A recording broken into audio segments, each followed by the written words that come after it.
All right.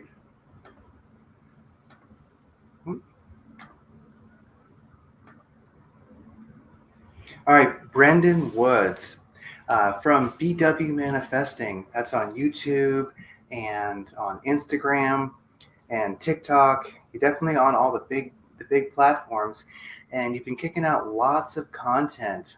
And your website is stan // BW Manifesting. So stan.store / BW Manifesting. And anywhere you search BW Manifesting, TikTok, YouTube, Instagram, you're going to find this guy. You will find Brendan Woods, actually, I should say. And anyway, you're mostly influenced by Neville, it seems, but you definitely have other influences as well. So thank you for being on the show. Let's talk some manifesting. And one thing that's not on your site is a little bio. So can you tell us? Well, first of all, thanks for being on the show again, but also tell us a little bit about yourself and how you came to create BW Manifesting. Yes, absolutely. First, thank you for having me, Craig. So, if I were to give you a little bio about myself, my background is actually in meditation. I started getting into overall spirituality through the teachings of Paramahansa Yogananda, the Hmm. author of Autobiography of a Yogi. And through that process, I believe I reached a level where I could actually understand Neville's work because I had heard Hmm. him previously, but didn't fully understand exactly what he meant. But I think getting that understanding from meditation, learning self, and then hearing his teachings again, I was able to clearly understand and begin to apply what he teaches and see it work out. So, my first successful manifestation that I really imagined, and it happened exactly as I imagined. 3 days later was I made a video about it, manifesting my dad's truck. He had just, in passing, visiting my house, told me he wanted a specific truck. He thought they were all sold out. And I thought, what a great time. I've just been listening to Neville Goddard.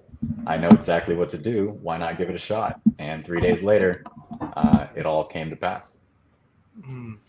It's amazing how powerful that is, where a lot of us are trying, as we learn, I think a lot of people kind of start with the law of assumption, not the law of assumption, I'm sorry, the law of attraction. And that's a little bit hit or miss, definitely, a tool in the arsenal, but really the law of assumption. And whether a person is still law of attracting or they're using law of assumption, I think one of the things that definitely holds us up, that keeps us in that holding pattern on the edge of manifesting is we're trying too hard. We're gritting our teeth. That idea of vain repetition. And we just don't seem to get anywhere. We're almost like like a dragster, at the starting line. And we're watching those lights count down, in, but they never seem to actually hit the green. We never really grip that pavement and go. So it seems that maybe part of that first manifestation process that sort of turned you on, that made you realize, oh my gosh, this really works, was that it was a whim, was it? Yeah, yeah, absolutely. It because I had just listened to Neville and really, I was listening to his 5 lessons where he kind Yes. of paints very clearly how to do it, falling asleep, imagining your wish fulfilled. And so I was thinking, well, I would love to do something great for someone else because I know I wouldn't be too attached to it. It could just be an easy experience. And yeah, so like on a whim, opportunity presented itself and I took action and it worked out. Yeah, and it's funny you mentioned that. I was just looking over here. I think, uh,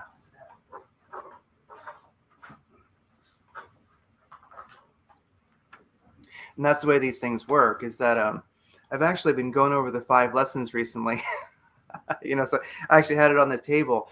So for people who are interested in Neville, that will definitely be talking about Neville some in this episode, of course. The 5 lessons, Neville Goddard. Um, if a person was going to do, let's say they were new to Neville, they really hadn't heard of Neville. Of course, they can listen to your YouTubes, but where would you point them? And I'll just mention, I think for me, At Your Command is a great first one, but then really I kind of started thinking 5 lessons might be a great second book after that. Where would you aim people who are just getting into Neville? Yeah, I very much agree with that. And I also think if they're very interested in the law and they want, a lot of examples and stories from people who took his teachings and made them work for themselves and how they did that, the law and the promise is excellent because it's just full of success stories. And then at the end, you also get a little bit of the more spiritual side where he talks about fulfillment of your birth from above, living scripture. Yeah, and it's something to when we look at his life and while he was lecturing. Of course, he started with, gosh, I forget. I'm not sure what year he started lecturing. Was it the late 30s, or did he not start until the 50s? I think he kind of always was Yeah, lecturing. yeah. I think the Yeah, 30s is when he yeah. really started. But then, of course, more recording equipment became available, so we have, some of the audios from later on. Mm. And that's a big deal. I think that so something tells me like 1938 or so, I think is when he was definitely lecturing. Give or take a couple years. So, and then of course the audio equipment, like you mentioned, did get better, and he lectured right until 1972, and then he, left, sort of. And um, do you ever get a feeling that of course, he was evolving himself as he went along? I mean, at first he focused on the law, and that's what he was about. Then he got into the promise, and I thought it was very funny where his audiences really went. They really started to decline very quickly. People just were not interested, and he said, "Well, I'll just lecture to the wall if I have to." So, um, yeah, it's such an interesting moment. I mean, uh, what do you think Neville was going through? I really sensed a change when he started to really talk about the law a lot more. It seemed like he almost got a little bit tired. I'm sorry, when he talked about the promise more, he almost got a little tired of the law. It almost seemed like he always reminded me of Gandalf in Lord of the Rings, where Gandalf was frustrated with his physical body and having to be physical because Gandalf was a god ultimately in Lord of the Rings and he couldn't die a mortal death.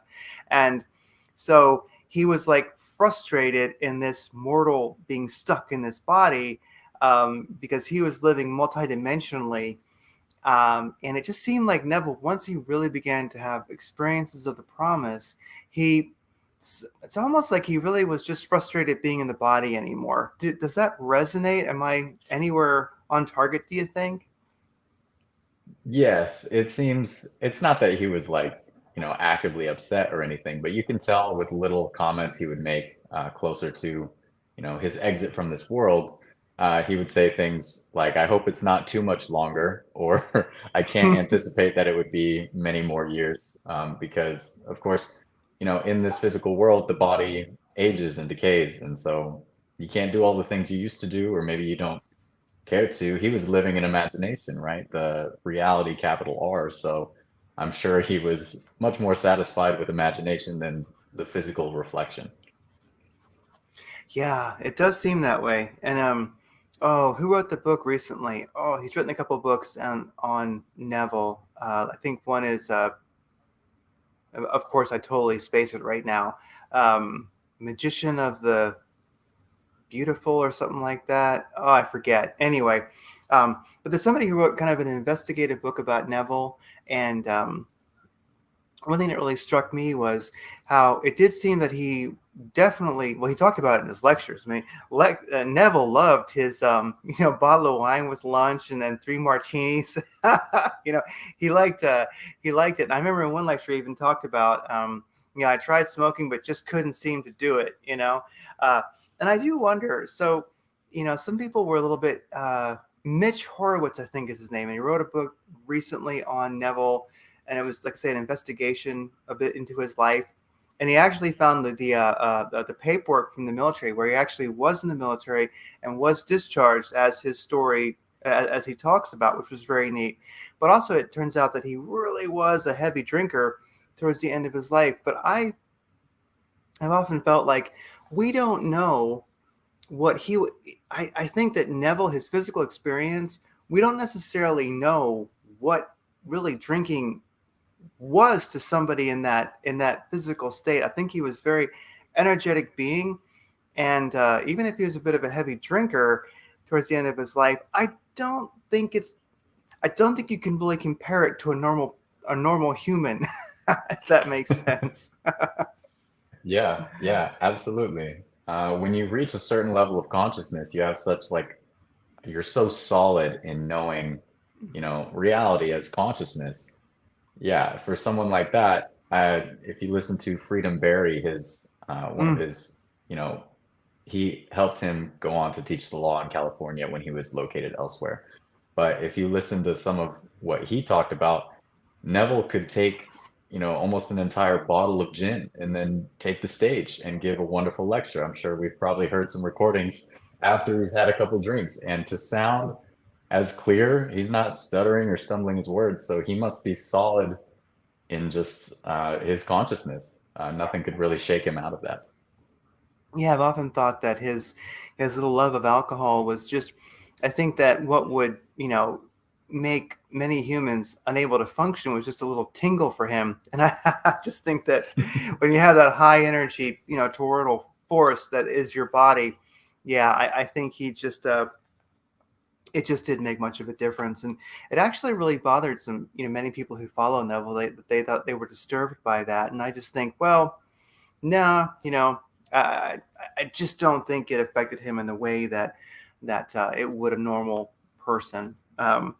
And yeah, you do hear right into like 71, 72. You could hear he was, getting a little older towards the end, but still he was incredibly sharp, and I, um, do you ever wish there was more pictures of Neville? Or like, wouldn't you just love to see a video, even a couple seconds of actually Neville, speaking?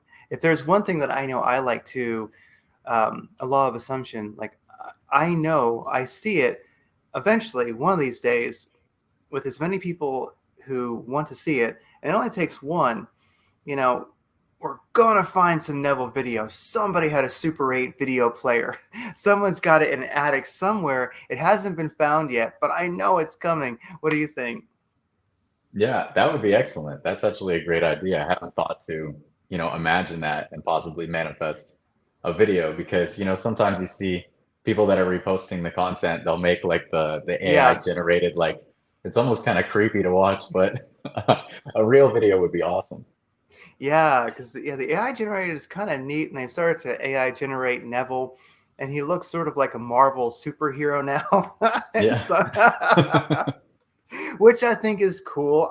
I'll do that. I like the idea of Neville being a Marvel superhero, version of Neville. It'd be great to have that sort of that sharp, Neville, face there and just into the silence on a TV on a T-shirt or something like that. So sure, why not? But yeah, I have a feeling, and I'll just like put it out there, like yeah, everybody, have that assumption. I know it exists. I have no doubt, and it's coming, and it's not going to be too long. There's going to be somebody somewhere. I think it's in an attic. I think somebody, yeah, there's somebody I see it, it's there. There's this Super 8 reel, and someone's going to be like, oh, what's this? And play it. And someone's going to know, oh, that's Neville. They're going to put it on YouTube, and it's going to just explode, and we're all going to have it. Yeah, I hope so. That'd be excellent. Very, very soon. Yeah. Yeah. Very, very soon. Yeah. I think we're going to find some uncovered lectures too that have just, I think it's very cool. Um, I think Neville was very aware of, beyond. I think he had a deep awareness, of course, and when he let people, I don't think he ever. I think he always was happy with anybody recording, but I think he definitely encouraged it towards the end of his life. And um, do you think that Neville knew very well that those recordings were going to really stand a test of time? And I I don't think they're ever going away. And I almost sense like right now at this time, there's a bit of a Neville Renaissance going on. Do you think so? Yeah, I think at that time maybe it'd be hard to predict something like the internet. but at least in some way, knowing that those recordings, whether it was someone personally just listening to them over and over to study, or maybe sharing them with friends, that decision really solidified him. And so whether he had insight into the year, in the 90s when internet came about or not, it was a wonderful idea. And of course, I'm super thankful that it happened. So Yeah, because I think if we didn't have Neville in his own words, we'd still get by, of course, but it's really wonderful that we do have, um, so many Neville lectures. I think there must be, I don't know, like probably 100 lectures that are on tape, that have been recorded, and they're all out there. Person can do it, search on Google Neville Goddard, and you're going to find an endless amount of them. It's interesting that you mentioned Paramashna Yogananda, because I think that book, Autobiography of a Yogi, so you mentioned that you sort of started there, you began to meditate, and then Neville all of a sudden spoke to you. And I think that's like for me, I knew of Neville, but I was looking at the Abraham material and other things, and I was kind of,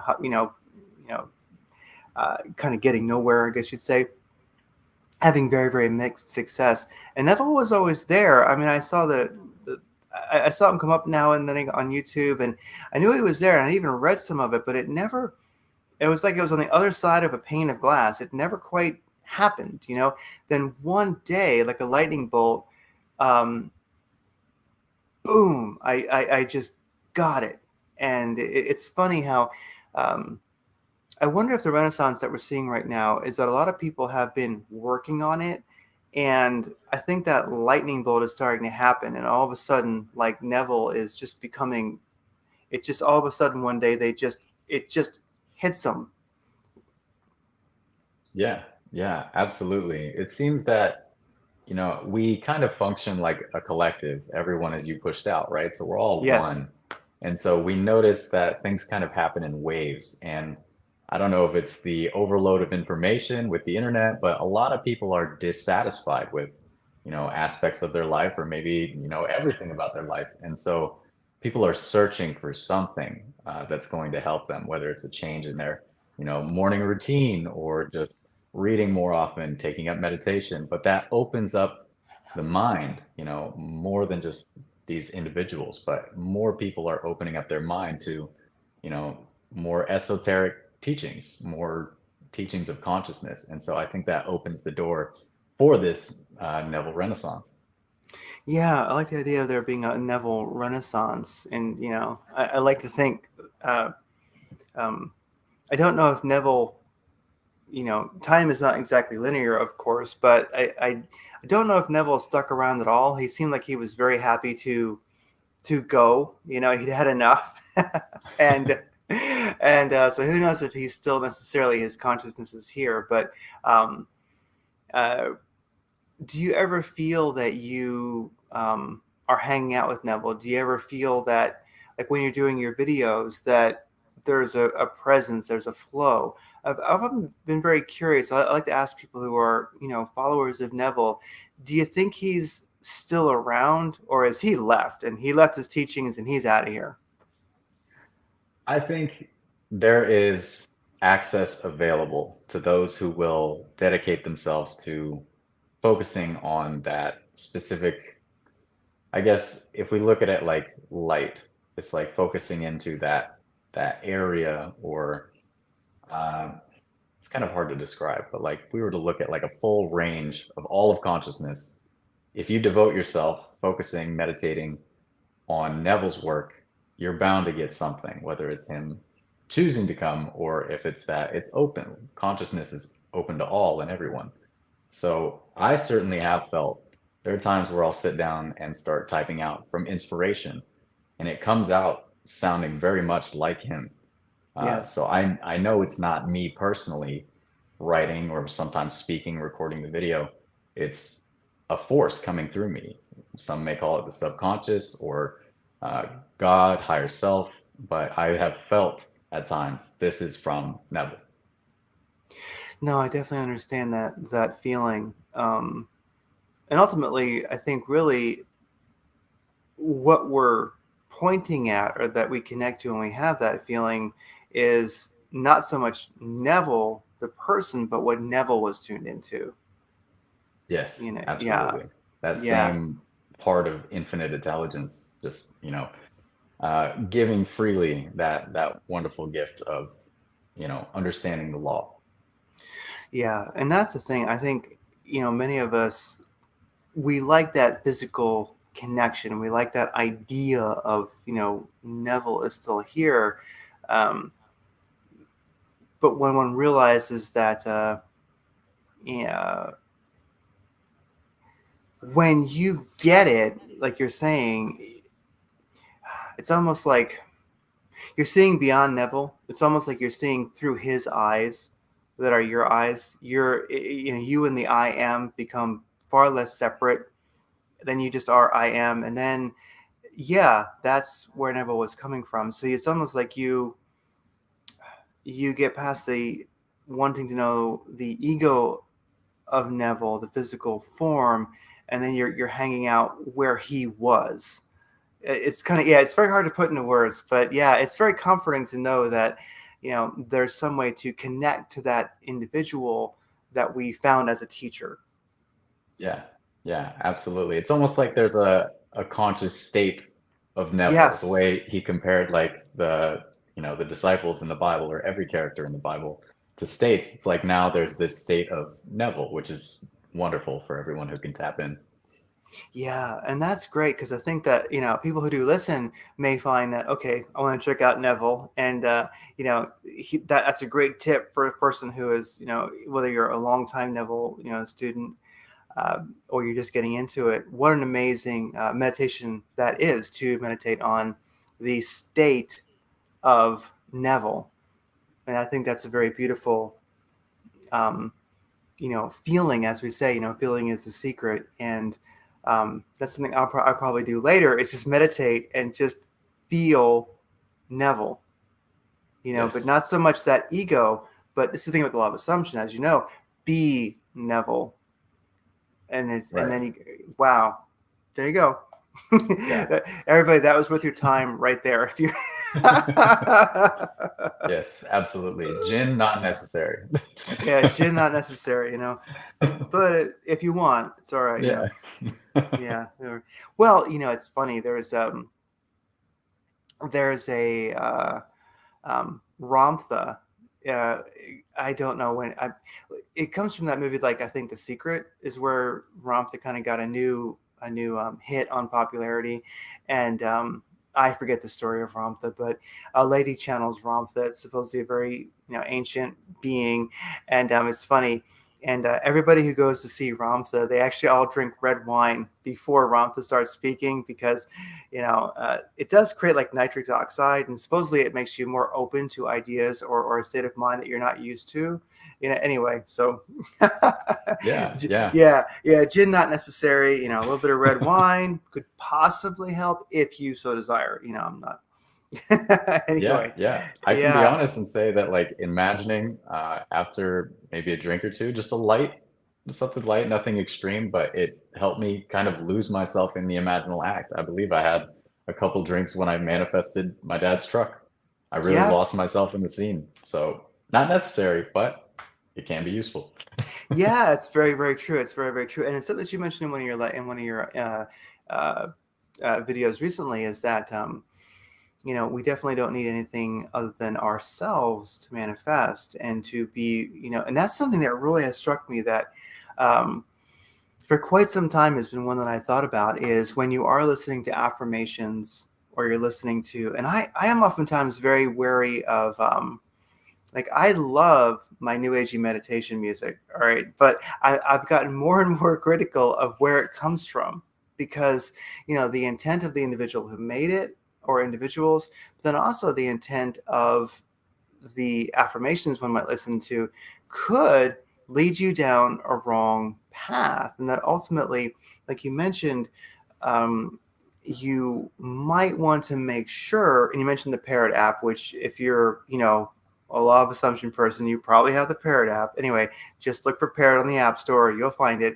where you can like say your affirmations into it, and then it records them, and you can listen to them whenever, Um, but affirmations that are not your own can lead you down a path to manifest something that you may or may not like. If you could speak to that for a second, like, should we really record and create our own affirmations and listen to those? Or is it okay to listen to, some affirmations other people have made, as long as we ensure that we're tailoring that feeling to ourselves? Yes, yes. So of course, feeling is the secret overall Yes. out of everything. So if you can believe that an audio is going to help you, it's the belief that's doing it, right? You Yes. are the operant power. So that's what it's really about. But do be careful, right? It's the internet. Anyone could make a subliminal audio, and the point of subliminals is that you can't consciously hear it. So they can tell you, I have this list of affirmations, it's everything you want. And some people will say, if you don't want an affirmation, you won't get it, even if it's in the tape. We don't really know. I mean, there's not really a lot of studies out there that tell us we can really do that. So it's about your beliefs, but be careful, because anyone can create these. So I don't want to fearmonger, right? I don't want to put limiting beliefs on anyone, but making your own also is helpful, not only because you know exactly what's going into it, but if you're building a relationship with your subconscious mind or the God force, whatever you want to call it, then that's your own personal relationship. You may have great success with I am affirmations, or a different style, maybe just less specific if you're being more broad. Like Dr. Joseph Murphy said, if you say something specific like I am rich and you don't feel rich, yeah, yeah, exactly. Uh, then maybe you want to go more broad and say by day and by night, I'm being prospered in all my interests, so that your mind isn't resisting. It's just more broad. So you find out through practice, right? You can only find out through experience what works for you. So that's another great reason why making your own is helpful. Yeah, and that's one of the things that Neville said, and I think it's very powerful. Of course, is that, he always said, don't believe me, test it. Yes. And I think that really, I've come to realize, as years of studying Neville have passed, is that that was a very, very bold statement. And I think that there was no other statement at the time that he could have given that was more powerful, or at this time that's more powerful, where, hey, are you testing your spiritual foundation as to how you literally exist? One might say that of course, the biblical line, I forget, or the exact place to quote it, but, I and the Father are one, but the Father is greater than I. That you and well, you can test that, through the study of Neville, and you can test that through your own manifestation. And I don't know. Well, Joseph Murphy's amazing too, and I think he said the same thing in some ways. But ultimately, for a spiritual teacher to say, "Hey, forget faith. Faith is good, but why don't you just test this? And then when you see it work, you're going to realize that this is truth, and there's nothing else that can validate it for you other than that. And then when you know that is true, this is truth. I am is God, and that's you. Um, you know, uh, you're going to live a very, very different life from that point forward, and you'll have proven it to yourself, and you'll no longer be playing the games and the beliefs that so many people are playing. And I mean, for me, that was a huge metamorphosis. That was a huge transmutation, because literally, like, your very existence changes. Like, Oh, yes. yeah, yeah. Speak to that. How about that experience for you? Because it's heavy stuff. Yeah, absolutely. Because once you realize that imagination is causing reality, because of course, unconsciously or subconsciously, we're doing it all the time. But until we do it consciously, it's not going to be true to us. And that's why he always said, practice it, try it. It's almost like a bird in the hand is worth two in the bush, right? A million people could tell you their successes, but until you do it, until something really comes to life the same way you imagined, you're not going to fully believe. You won't give yourself to it. But that transformation is huge if you take it and run with it. Many people may try it, get what they want, one thing, and then call it a fluke. They'll still attribute it to the bridge of incidents, the physical things that happen to make it happen, because it's so natural. It happens in such a natural manner. You Mm-hmm. may be surprised, but it's easy to, I would say, like fall back asleep, right? Because when you're awake, you're fully aware, you're consciously creating. But it's almost like you're hitting snooze on the alarm clock. You go, oh, it was going to happen anyway. And you go back to sleep, creating subconsciously. But Yeah. when you really dedicate yourself, when you really choose, okay, I believe this is it, you live by it and you watch the mind and you realize how often we are entertaining thoughts and feelings and imaginable acts that we don't really want to experience. And that's where we have to make the changes. Yeah, exactly. And that's a huge one um, at this time, because I feel like we have a world. Well, actually, I have to really reference one of your videos. Was you mentioned that the Earth is a school, you might say, and that almost sounds like so new agey. I almost like hesitate to reference it, but it's a tough. There's I don't know how to put it, there's so much delusional rhetoric on that it kind of disempowers or makes weak the real reality of it. Where I think that what you're saying and you said is very, very correct, because and it really helps one live in harmony with source, with God, with themselves, and all that is then pushed out, that you realize that we live in heaven and hell at the same time.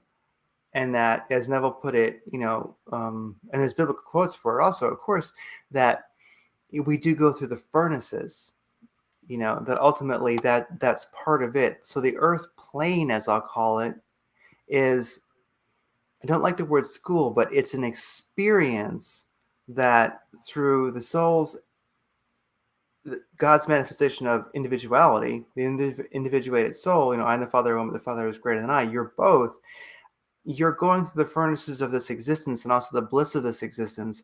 And I think that it's so important that people understand that they're manifesting the reality that they want and that they can, because if you don't know, or until the day that you actually know that I manifest this, you kind of spend a lot more time in the furnaces.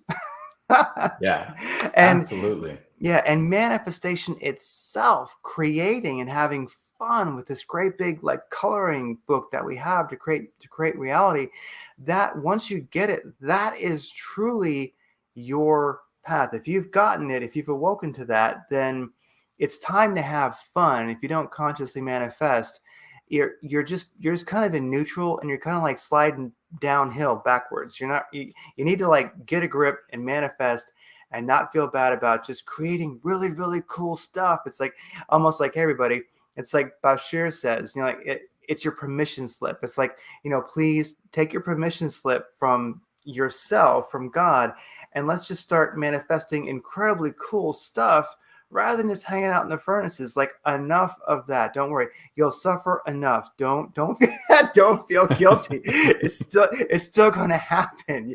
What do you think about that? Like, hey, everybody, let's manifest and have some fun, because if you know that you can, it's time for you to do exactly that, and that becomes your path.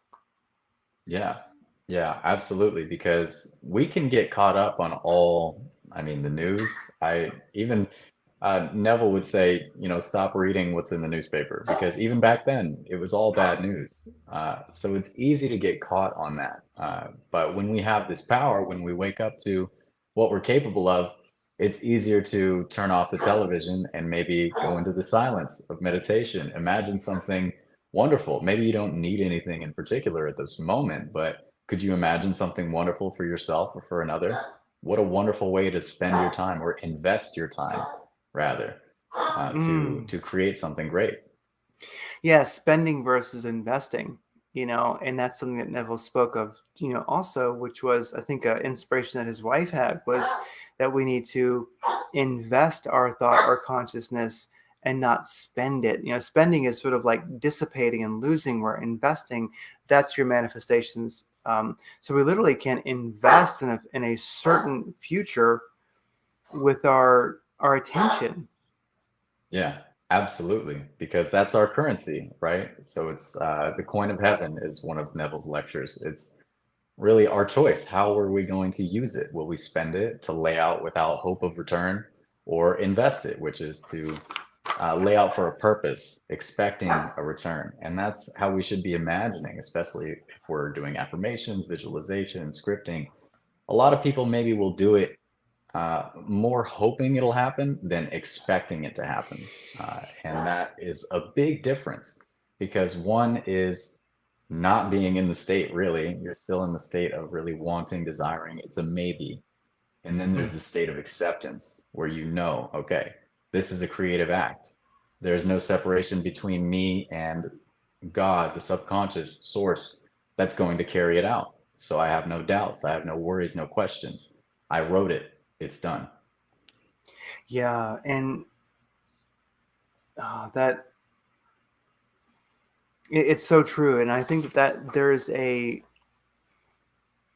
incredible peace, that biblical line of, be still and know that I am God, and ooh, like the peace beyond all understanding is that I think what I wish for people, and I know that I can't, fix people, and your one, I'll have to link to it in the show notes.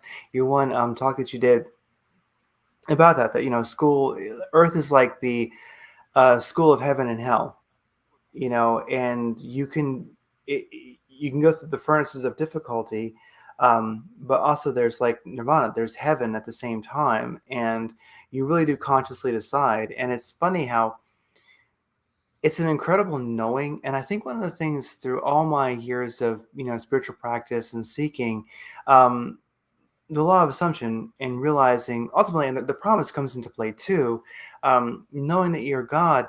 Once you get it, then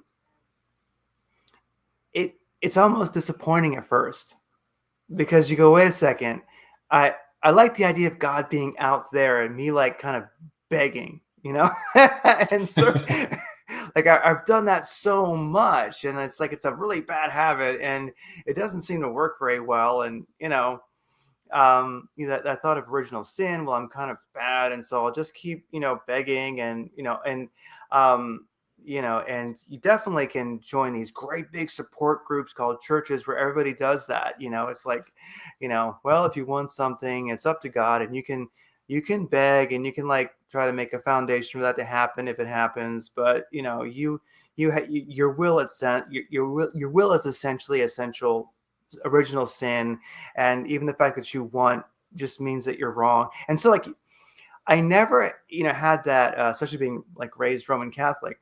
Now when somebody throws that at me, and this is like the first time in life last couple of years, I can say like, man, that's BS, and I have no fear whatsoever of going to hell. That's silly. And I know that I love that, right, not trying to argue with anybody, but I am so completely done with God outside of self. And at the same time also, you get over I felt like a disappointment, like I thought God was out there and I could grovel.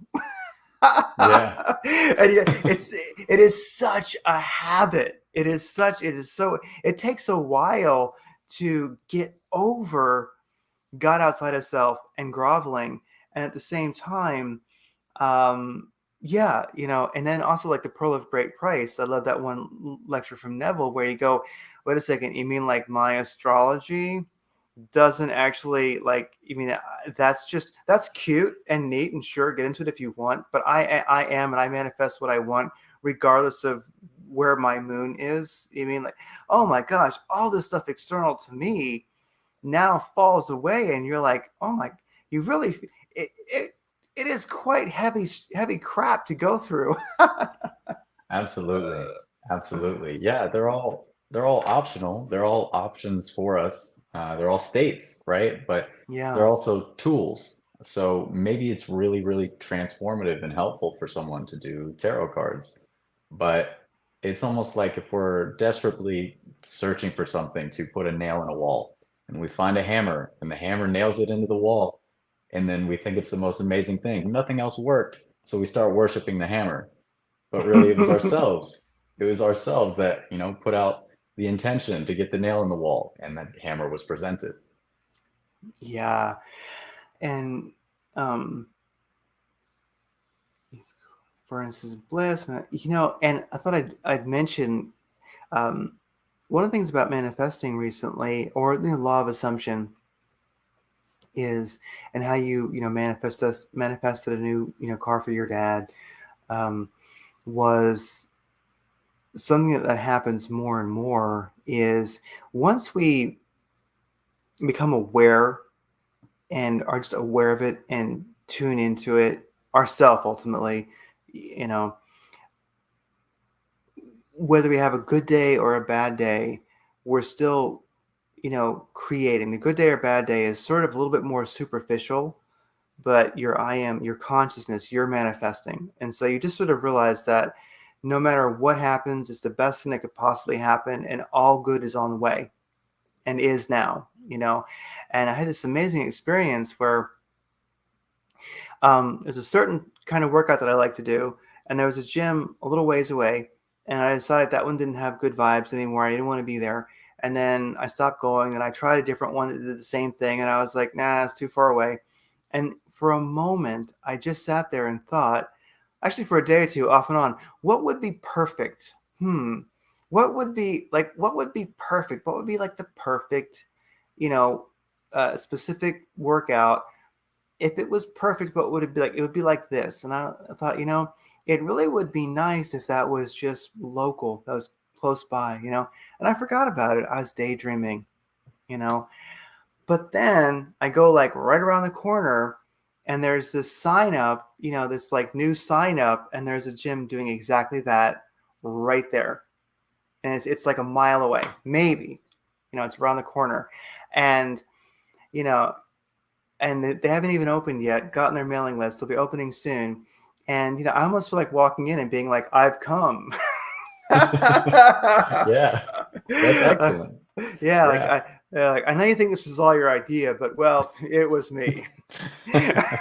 That's wonderful. That's Yeah, that's great. And that's an example of how quick things can come together. It just starts with an idea, an openness, right? Not that you were like consciously like this needs to be here now, but just what would be perfect? Oh, this would be perfect. That would be great if it was local, and it led you there perfectly. Yeah, that's yeah, amazing. Well done. yeah, and that's the thing where I think that's one of the things about Neville's work and the law of assumption is that, and I think it might be one of the hardest aspects of it, but then also it's also the easiest part of it is um, you don't have to try hard. It's almost like there this sort of, I'd call it like almost an initiation happens. Somehow you become aware of I am self, God. Something happens. And I think that that is something which continues being cultivated, but that now. And you've gone through like, oh crap, God doesn't have a beard. Yeah, crap, and all this stuff. You go through all these things, and then like, oh wow, it's just me. Well, that's not very entertaining. I mean, there's all this pageantry, right? So eventually it just becomes this blissful place. And somehow at some level, whether you're 0.001 connected to it, or point or 3% or 100%, when that connection is made, that self-initiation, all of a sudden these miraculous things start happening. And then, as Neville said, put it to the test. And so that test begins to be proven to you constantly. Do you find that happening? Yeah, yeah, time and time again. If I get blessed enough to be aware when something enters my consciousness, or maybe a habit of thought that's been playing out for a while, I become aware of it and I notice what it's been creating in my physical experience. I make the change. I don't struggle. I don't try hard. I don't do, you know, 1 hour meditation just affirming over and over to fix it. I just make the simple change. Wouldn't it be wonderful if this were the case instead? Or I am now my ideal. And then seeing it play out quickly. And it doesn't take long because it's that openness. Once that switch goes, it takes much less effort. And that's how it's supposed to be. How hard does God have to try to create? Not at all. So it's just an act of becoming. Yeah. Yeah. And then, there can be, and this is one of those another one of those resistances. Like initially, God's outside of myself. Oh, wait a second, I am. Oh, okay, I'll have to get used to that. Then you get used to that. But then the idea of struggle, wiping sweat off your brow, there being effort towards creating. And I think you mentioned it in one of your videos. It's like, don't worry. If you feel like you need to struggle a bit, it will. That path will be before you, and you will. If you feel you need to, don't worry. You'll have a little furnace to get what you want if you feel that's important. Yeah. Yeah, absolutely. Because so many of us are programmed that way. And I believe it's a quote from Napoleon Hill where he says, if you believe that hard work is the only way to get a large sum of money, perish the thought.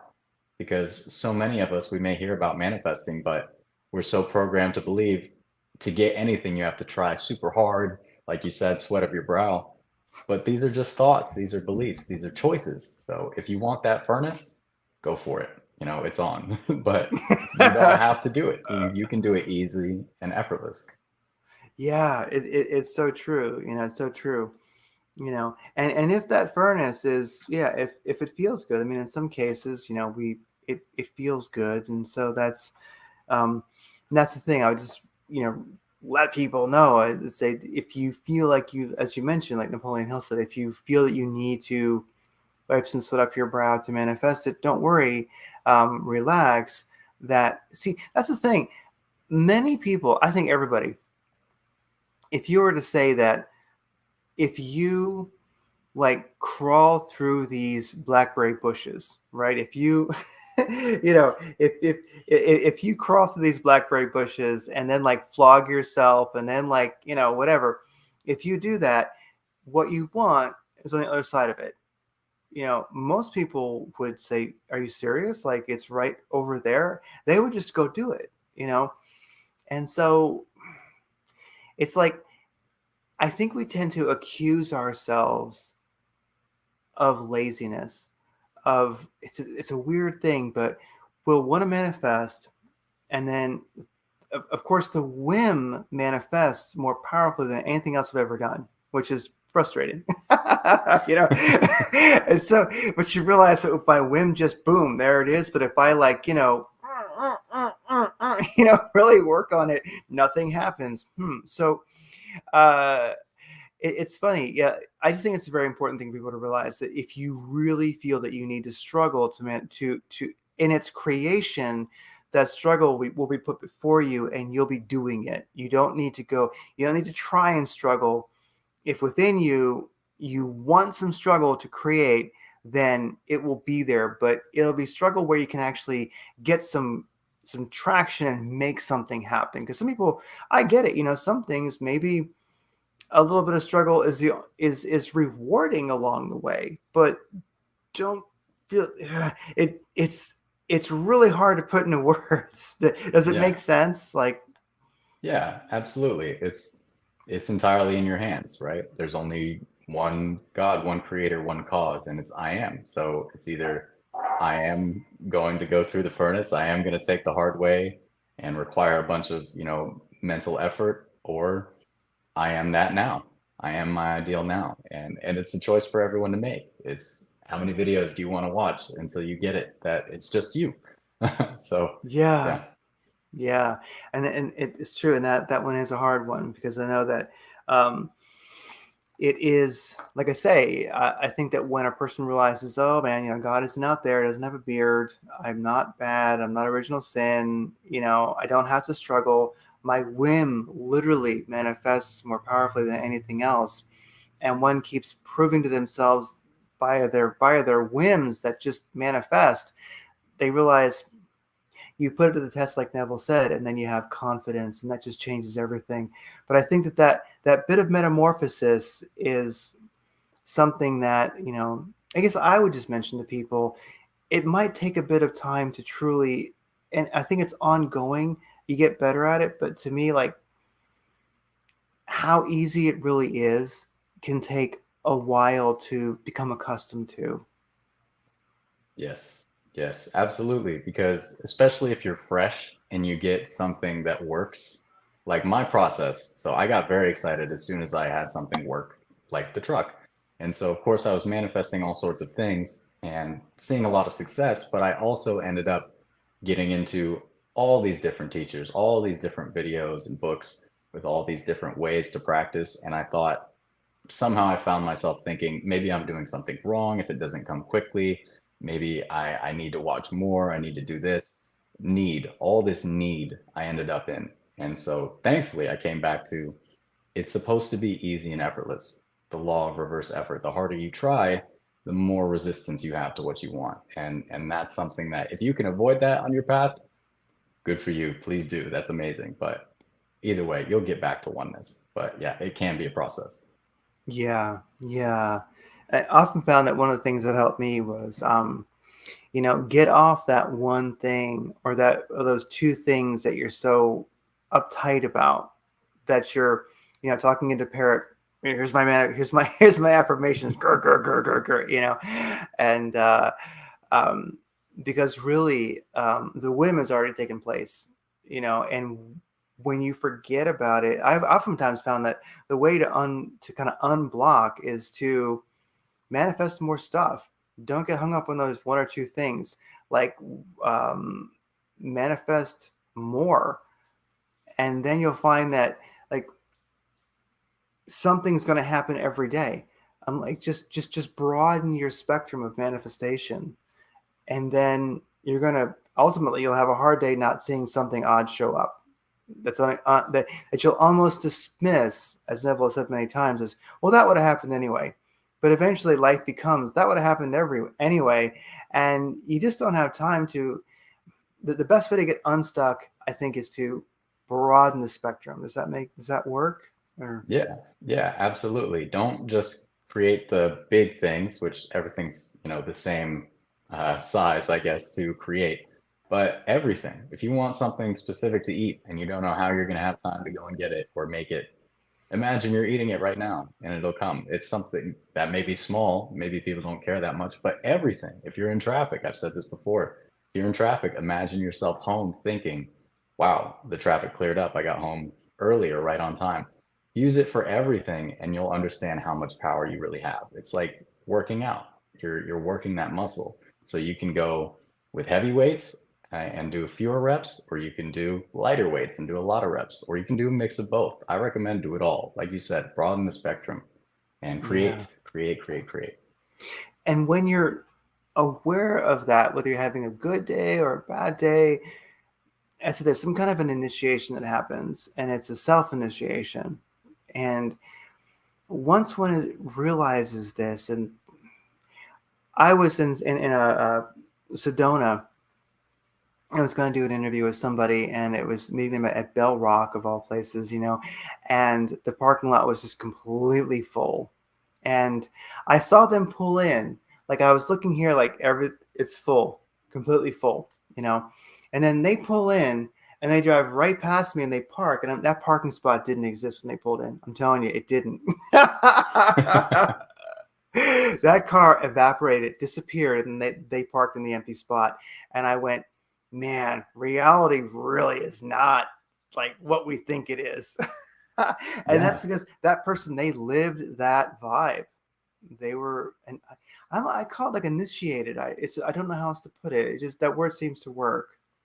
Yeah, yeah, absolutely. That is something that I will say resonates with me from like the Abraham Hicks work is everything is always working out for me. Yes. Whatever law you practice, law of attraction, law of assumption, that's a wonderful feeling to have because so many people feel like things are going wrong, almost like on purpose, like the world is against you. It's not against you, but it is a pattern of thought. So what are you going to entertain? What will you say I am to? I am the one for whom everything works out, or I am suffering, and it's a choice. Yeah. And yeah, a line that Abraham said that has always stuck with me very powerfully is, you know, of course, Abraham calls God source. Good enough. Abraham said, for source, manifesting a castle or a button, equivalent, no difference. And so we tend to think, well, wait a second, the castle's like really big. And it's like, no, no, no, the source, to God, to I am, castle, a button, it's irrelevant. It's this, it's of equal effort, which is zero effort. It just simply is created, you know? And so, well, you have a lot of offerings. Something I was going to, I've had you here for a little while. I wanted to ask you two more things. One is like, in your study of Neville and other spiritual teachings along, kind of Neville, that's good. We can stick with Neville. Has time become less linear? I mean, is that a valid question to kind of ask? Because it seemed to me time used to be linear, and now I'm like, I'm not so sure. I think I'm kind of living.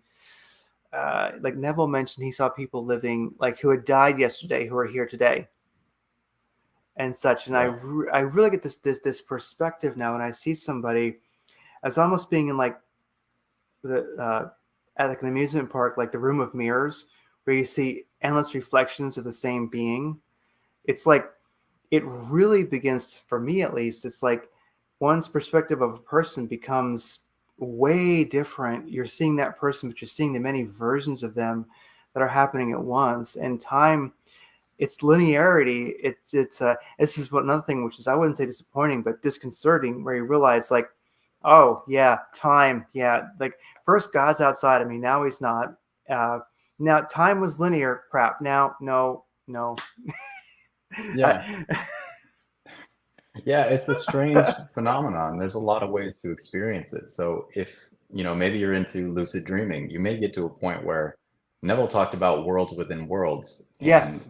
what you're experiencing is people nowadays call it like reality shifting, or they'll Yeah. shift into, something that to us may seem imaginary only, but if imagination is the reality, it can be as solid as what we're experiencing now. And I've had dreams where they don't feel like dreams. I'm actually in a different time. It seems to be Earth, but everything is solid. It's not gossamer like a dream. I'm there. These people are real. You can't say, we're in a dream. They will look at you strange because it's Yes. real. And to them, they're not in a dream, but somehow we shifted ourselves into a different experience. So in that way, time isn't linear. You may find things not making sense. You get time that you didn't think you had to make things work out. Or you end up feeling yourself having something before it shows up. And then it does, whether you were trying to manifest it or not. It's incredible. Yeah, and like Neville spoke of in some of his lectures about like stopping time, where he literally like stopped time and like the birds that were flying just stopped in the air. So he was like, it was, and he spoke of that where, yeah, so I think there's definitely something along where the one thing about the Neville, teachings or the things that we're working on is that the deep just keeps getting deeper. And it seemed like for Neville, it did too, because he oftentimes in his lectures spoke of new awakenings or new experiences that he had had. So it seems that like stopping time, and then also like you mentioned, when uh, wheels within wheels, and I think he did mention that if you do revision, and for those who aren't familiar, if you imagine something differently, but you're not imagining it, you're there, you experience it differently. You didn't like the way it went, so now you experience it as you would have liked it, and you're experiencing that now, and then that's revision. He was saying that as those wheels turn, when you come as they come to that place again, as it becomes relevant, it won't be the same anymore. And that's one of those things where, wow, I wish, well, I don't, all is perfect, but I'm like, wow, if Neville was still around, I'd be like, what exactly could we like define? I drew some pictures. Could we like, Yeah, that would be great. yeah, like what exactly did you mean by that? When that comes around again, it won't be the same. But, and that's a good, as we kind of start to wrap things up, what experiences have you had of note with, or have you had experiences of note with revision? because you've changed the past. This linear experience isn't different when you're done meditating, but at the same time, it is different. I mean, I've definitely noticed a change through revision. How about you? Yeah, absolutely. So, more so than just revising the day to make it perfect, I don't have a lot of conflict in my day, thank goodness. So, I don't have too much to revise, but I always give thanks. But a big thing, I'm big into lifting weights, sometimes maybe too much. And so, I was squatting in the gym and I felt it. I felt something, in the back. Back injuries are not fun. Mm-mm. So by the time I made it home, I was on the floor. I could not move without pain, just constant pain. So despite the pain, doing my best to imagine that I completed the squat correctly because I had messed up in my form. I know exactly what I did wrong. So instead, I relived the squat and, did it successfully and finished my workout. I imagined that over and over, and it was very, very difficult given the excruciating pain. But I believe that played a major role in the next day. I woke up 90% better. And I attribute that because it was hard to focus with how much pain I was in, but 90% better. I would have thought I had to go to the hospital. But revision, Mm. thankfully, helped me complete the squat correctly. And then I felt so much better. I healed very, very quickly.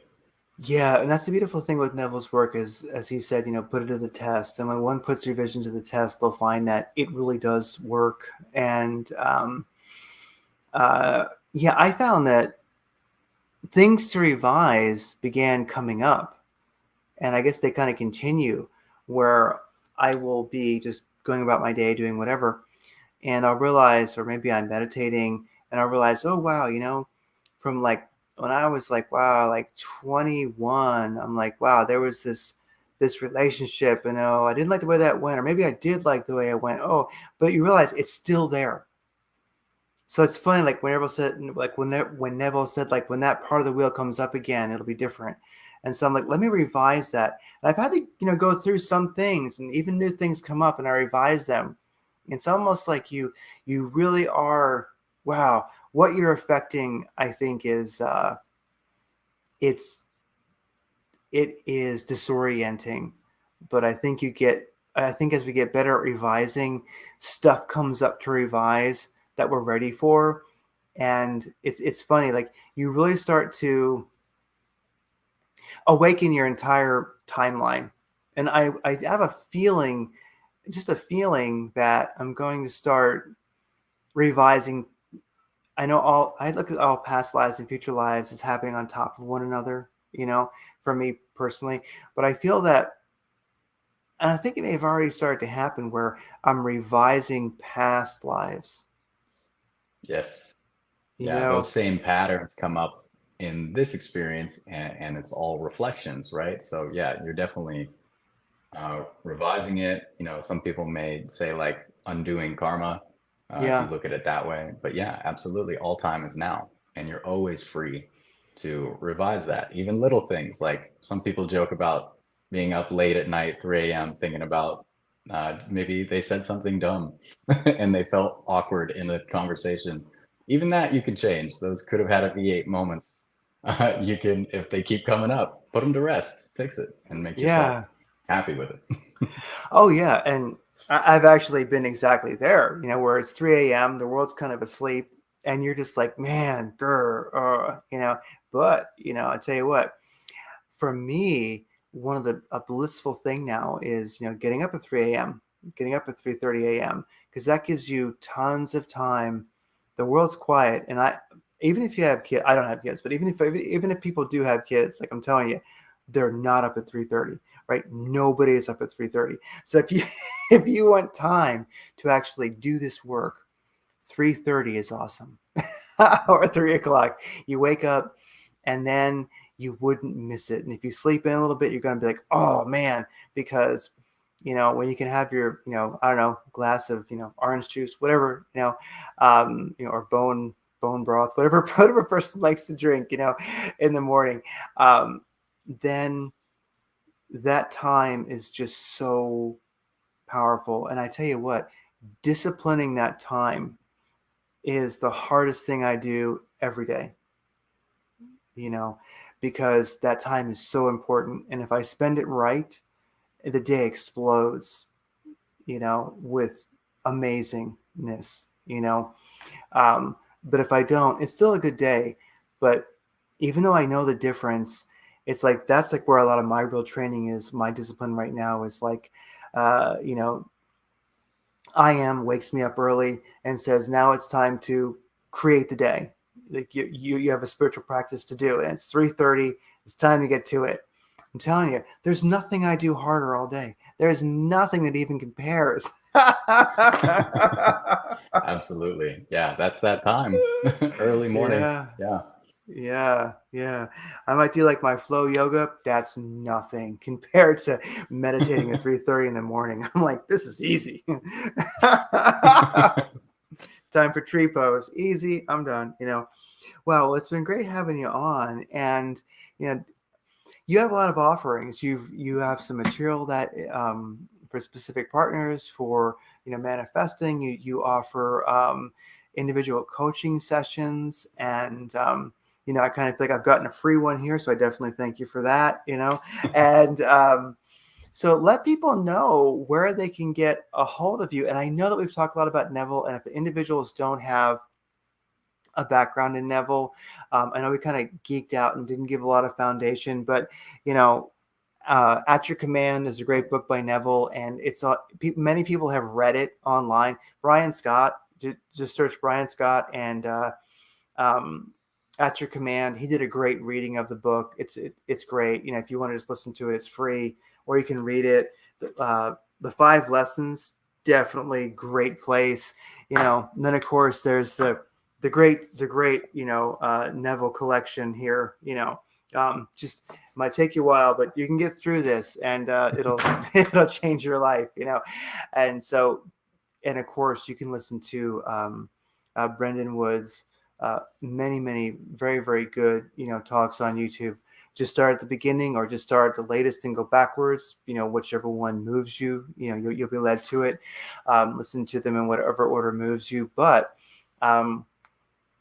where can people get a hold of you? And also tell us about your one-on-one coaching, and then also the material that you've published that people can buy.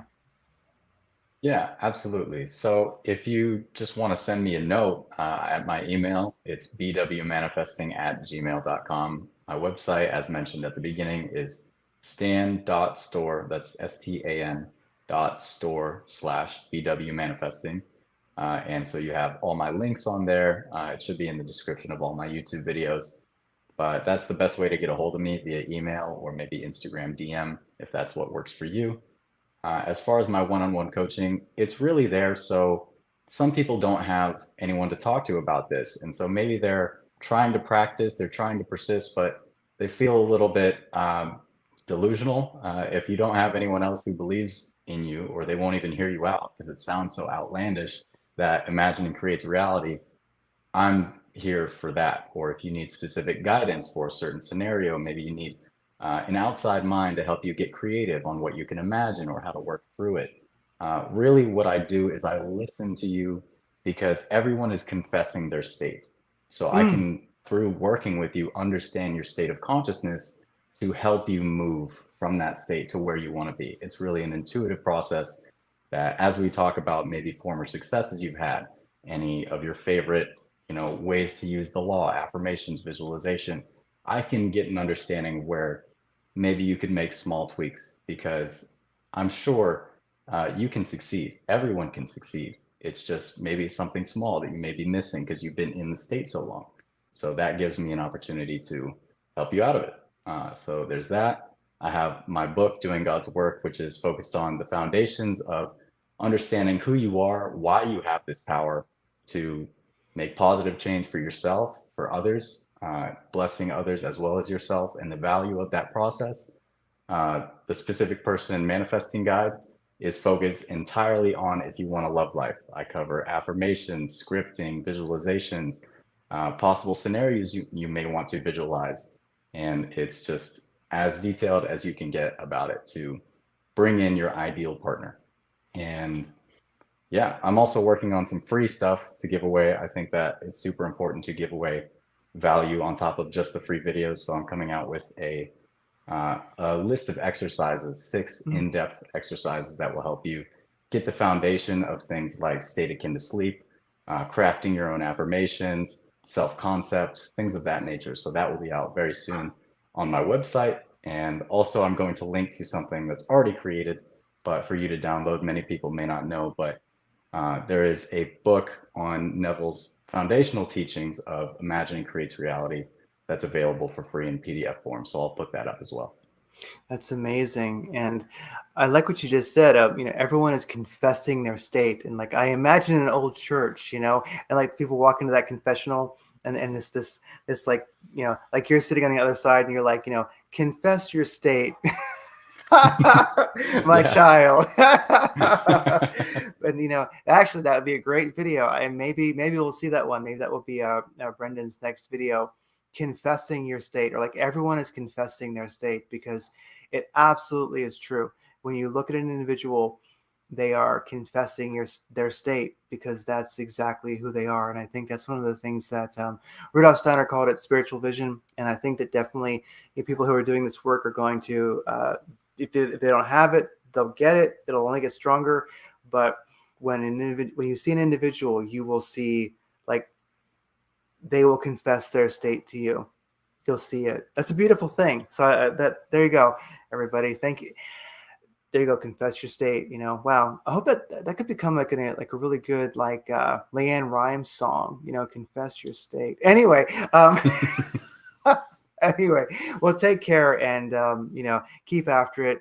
All the links will be in the show notes, and this will be on lots of platforms and such like that. Thank you so much for being on the show. I'm going to end the recording. This was Radiant Creators talking to Brendan Woods, and we will talk again soon, I hope. Take care. Thank you very much. Yeah. Okay, so, okay.